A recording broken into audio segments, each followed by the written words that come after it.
Apa kalian sudah tahu apa itu evolusi? Mengapa evolusi itu bisa terjadi pada makhluk hidup?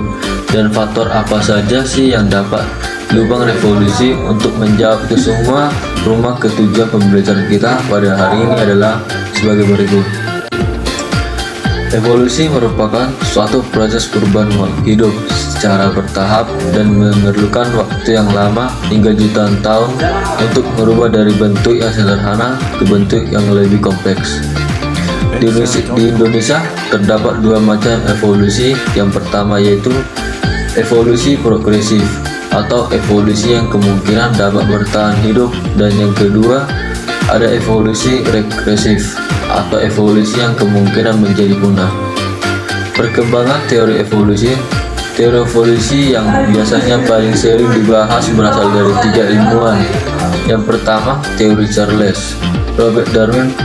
Menurut Robert Darwin, evolusi itu terjadi karena adanya seleksi alam. Nah, apa sih maksud seleksi alam? Ini jadi menurut Darwin, alam itu dia akan menyeleksi sendiri makhluk hidup mana yang bisa bertahan, yang mempunyai karakteristik yang kuat dan cocok untuk tetap bertahan. Atau menurut istilah Darwin, survival of the fittest, yang artinya siapa yang kuat dia akan bertahan.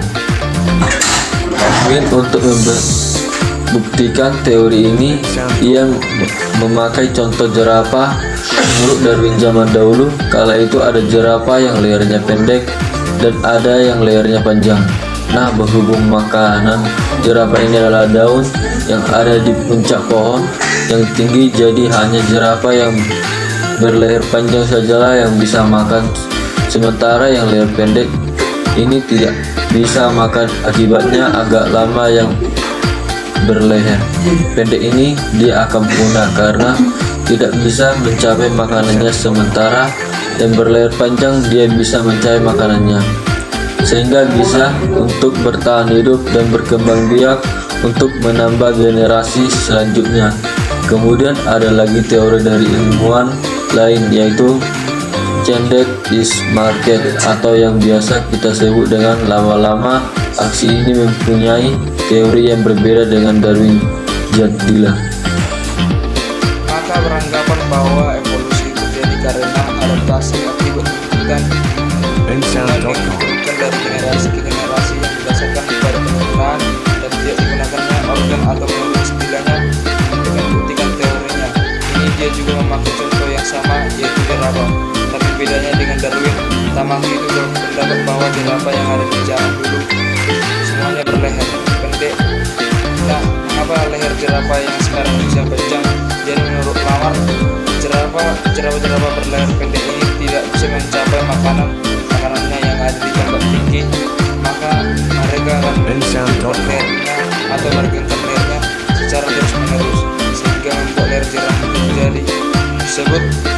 menjadi lebih panjang dan kemudian diturunkan pada generasi selanjutnya sehingga tidak terjadi kepunahan. Jadi itu menurut Lamar. Kemudian ada ilmuwan lain yaitu Agus Wisman berpendapat bahwa perubahan sel-sel tubuh akibat pengaruh tuntutan lingkungan itu tidak diwariskan kepada keturunannya. Nah, untuk membuktikan teorinya ini, Wisman melakukan percobaan. Untuk percobaannya dia memakai tikus dan berekor panjang, yang kemudian ekornya tersebut dia potong. Setelah ekornya dipotong, dia biarkan kawin dengan tikus lainnya. Ekornya dipotong juga dan hasilnya ternyata anaknya itu tidak berekor panjang.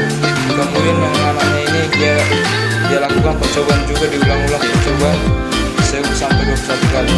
Generasi dan hasilnya juga tetap sama, tikus tersebut tetap berekor panjang karena kesimpulannya tidak sesuai dengan teorinya. Lamar, maka Agus Wisman mendukung teorinya.